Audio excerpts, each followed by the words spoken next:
उन्होंने कहा है कि इनके भाषण के अंदर तकब्बुर होता है, इनके भाषण में दूसरों को बुरा भला कहा जाता है, वगैरह वगैरह। तो आप मुझे बताइए उन्होंने क्या गलत कहा है? नहीं, अच्छा, लेकिन राहुल जी ने कौन सा गुस्सा दिखाया है वो जरा आप बता दें। चलिए, दूसरी बात दूसरी बात सुन लीजिए जी। दूसरी बात यह है कि एक पर्टिकुलर पार्टी का एक आदमी जी मुसलसल कांग्रेस पार्टी को टारगेट नहीं करेगा, नेहरू खानदान को टारगेट करता रहा है। नहीं मीम साहब, आप मुझे बताइए, मीम साहब देखिए, जो जवाब दिया या उन्होंने जो जवाब दिया उसके अंदर क्या आपत्तिजनक बात है वो मीम साहब, आपत्तिजनक बातें तो हर कोई करता दिखाई दे रहा है। वित्त मंत्री पी चिदम्बरम ने आज ही नरेंद्र मोदी पर जो व्यंग्य बाण कसे हैं, आइए हम आपको वो सुना देते हैं। आपको दूध का दूध पानी का पानी होता दिखाई देगा। आइए अब आपको दिखाते हैं पी चिदम्बरम ने किस तरीके से एनकाउंटर चीफ मिनिस्टर की बात कर दी है, जरा देखिए। Mr. Modi is a compulsive liar. He's been told there was no recount in that constituency. The election petition demands a recount. Yet he continues to make this false statement. This is one among many false statements that he has made. If he is calling me that, I can call him encounter chief minister. तो अब आप बताइए, consistent lawyer यानी कि हमेशा झूठ बोलने की आदत, ये खुद ही कह रहे हैं वित्त मंत्री पी चिदम्बरम। और किस तरीके से भाषा का इस्तेमाल, 50 बार कहूंगा ये बात, मैं 50 बार कहूंगा। आदमी भाषा की बात कर रहे हैं, अगर कोई आदमी झूठ, देखिए प्रधानमंत्री पद के उम्मीदवार हैं, जा रहा तो कौन सी गलत बात है? प्रधानमंत्री पद के उम्मीदवार है, कम से कम ऐसी भाषा का इस्तेमाल। झूठ बोल रहे हैं। सिकंदर आजम को उन्होंने पटना पहुंचा दिया।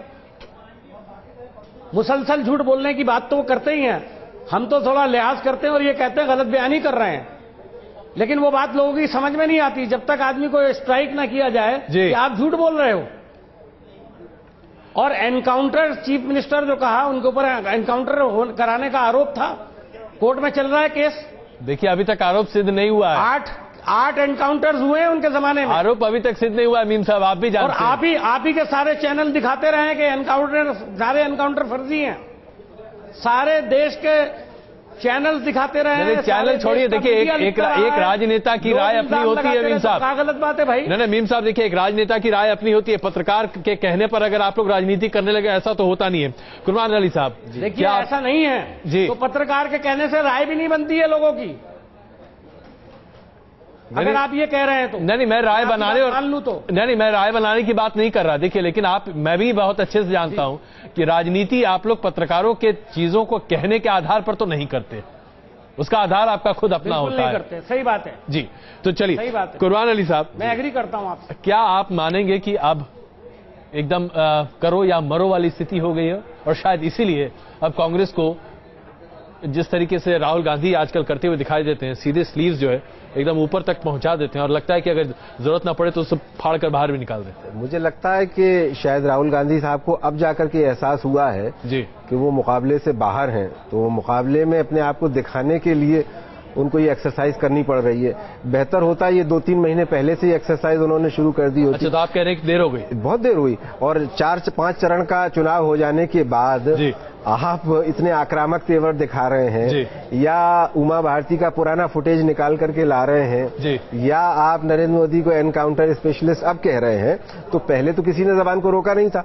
और जहां तक इस चुनाव में भाषा का सवाल है, तो वो तो कंपटीशन चल रहा है, फ्री फॉर ऑल है, और इसमें मीम अफजल साहब ने भी कहा कि हम तो बहुत संयमित होकर कर रहे हैं, हमारे विरोधी तो ज्यादा खराब भाषा का इस्तेमाल कर रहे हैं। तो अब बहस इस पे हो रही है कि साहब कम भाषा खराब भाषा है और ज्यादा खराब भाषा का इस्तेमाल कौन कर रहा है, इस डिग्री पे बात हो सकती है, लेकिन हमाम में नंगे तो सब हो ही गए। बिल्कुल। राजीव रंजन जी, जेडीयू के कई नेता भी अपनी जबान संभाल कर नहीं बात करते, जाहिर सी बात है, इसलिए मैं इस पर नहीं जा रहा कि भाई कौन कितना करता है कितना नहीं करता, लेकिन एक राजनीतिज्ञ के हिसाब से अगर आप देखें तो जो जबानी जंग कांग्रेस और बीजेपी के बीच में चल रही है, उसमें आप अपने आप को आज कहां पाते हैं? क्या आपको लगता है कि कहीं आपकी भी भूमिका रह गई है? हमारी भूमिका ही देश में है। देखिए अभी एक बात उर्मिलेश जी ने कही, और मैं समझता हूं वो बहुत ही महत्वपूर्ण है कि जब पार्टियों के पास मुद्दे नहीं होते हैं तो इस तरह के सवालों के इर्द गिर्द उनकी व्यूह रचना होती है, राजनीतिक तौर पर वो जो कुछ कम्युनिकेट करना चाहते हैं वो भावनाओं में बहा करके अपना जो वोट हासिल करने का जो तरीका है दोनों पार्टियों का। जी, भ्रष्टाचार के सवाल पर अगर आप देखेंगे तो भारतीय जनता पार्टी ने कई लंबी बातें की। जो कर्नाटक का जनादेश था येदियुरप्पा के खिलाफ, फिर से सत्ता में आने के लिए येदियुरप्पा को वापस लाना, बेल्लारी के रेड्डी ब्रदर्स की मदद से रामलू ने पार्टी बनाई, रामलू को पार्टी में ला करके भ्रष्टाचार के सवाल पर भारतीय जनता पार्टी ने यह साबित कर दिया कि भ्रष्टाचार या महंगाई जैसे सवाल उनके भाषण के हिस्से हो सकते हैं, लेकिन उस पर वो बहुत गंभीर नहीं है। जी। और एक बड़ी बात यह है कि जिस तरीके से वो कहते हैं बहुत बड़े बड़े घोटाले हुए, तो निश्चित तौर पर 50 वर्षों तक कांग्रेस शासन में रही है, तो बड़े घोटाले उनके हिस्से में है। ये एक बार पूरी तरह से एक कार्यकाल में है और इनकी सरकारें जहां भी हैं उनके खिलाफ भी जनता ने, चाहे धूमल की सरकार को हिमाचल में बेदखल किया हो या उत्तराखंड में निशंक की सरकार गई हो, इन सरकारों के खिलाफ भी जनता का गुस्सा भ्रष्टाचार के सवाल पर था। तो सवाल इन दोनों ही पार्टियों के पास दिवालियापन का शिकार अगर ये दोनों पार्टियां हैं तो उसकी वजह बिल्कुल साफ है कि भ्रष्टाचार या महंगाई पर कोई ठोस रणनीति या कोई विजन डॉक्यूमेंट कह करके जो बातें कह रहे थे तो आपके हिसाब से समाधान वो नहीं, आपके हिसाब से राजीव जी मुद्दे नहीं है इसलिए भाषण है।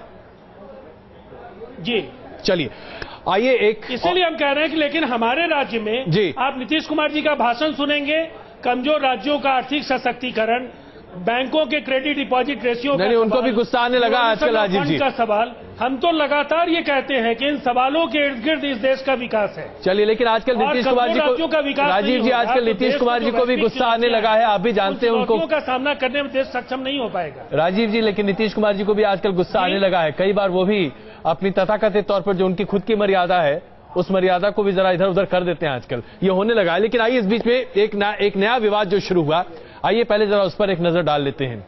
उमा भारती जब भारतीय जनता पार्टी से अपने आप को अलग कर रही थी और अलग रख चुकी थी, उस वक्त उन्होंने नरेंद्र मोदी के बारे में कुछ टिप्पणियां की थी। कांग्रेस पार्टी की तरफ से ऐसा माना जा रहा है कि उस पुराने वीडियो को निकालकर एक बार फिर सार्वजनिक किया जा रहा है। आइए अब आपको दिखाते हैं कि किस तरीके से नरेंद्र मोदी पर प्रहार करने का ये एक नया तरीका है। उमा भारती का ये वीडियो अब हम आपको दिखाते हैं जो आजकल चर्चा का विषय बना हुआ है। क्या वाकई में कांग्रेस पार्टी को ये करने की जरूरत है? इस पर मीम साहब से हम चर्चा करेंगे।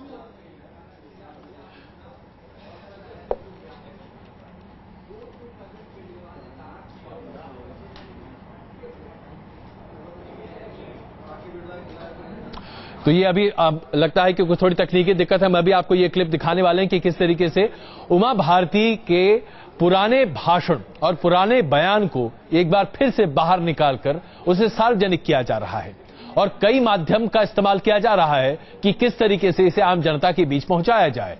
जाहिर सी बात है उमा भारती इस पर अपनी सफाई पहले ही दे चुकी हैं, लेकिन क्या वाकई में यह नैतिक है? देखिए उमा भारती ने उस वक्त क्या कहा था नरेंद्र मोदी के बारे में, जो कि आज चर्चा का विषय बना हुआ है। गौर करने वाली बात यह है कि उस वक्त उमा भारती भारतीय जनता पार्टी से न सिर्फ नाराज चल रही थी बल्कि बाहर भी थी पार्टी से। देखिए उमा भारती ने क्या कहा था।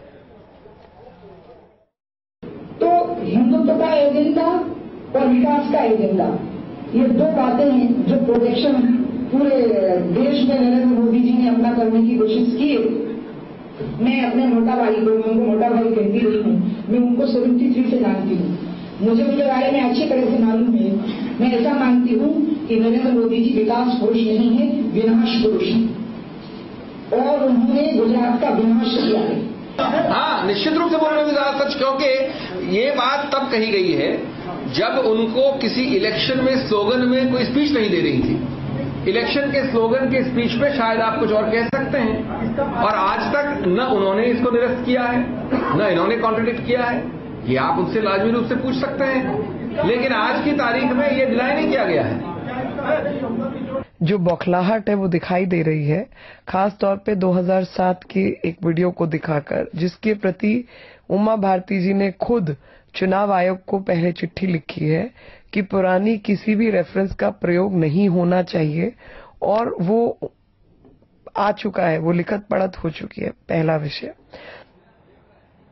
तो ये आपने देखा किस तरीके से उमा भारती का पुराना वीडियो सामने आया। कांग्रेस ने उसको मौका लपका और उस पर चौका पर छक्का मारने के मौके पर छक्का जिसको कहते हैं वो बात सामने आई। भारतीय जनता पार्टी का स्पष्टीकरण, और इसके साथ साथ उमा भारती ने अपने इस पुराने वीडियो के बारे में भी अपनी बात सामने रखिए। आइए आपको ये दिखाते हैं, उसका चर्चा आगे बढ़ाते हैं।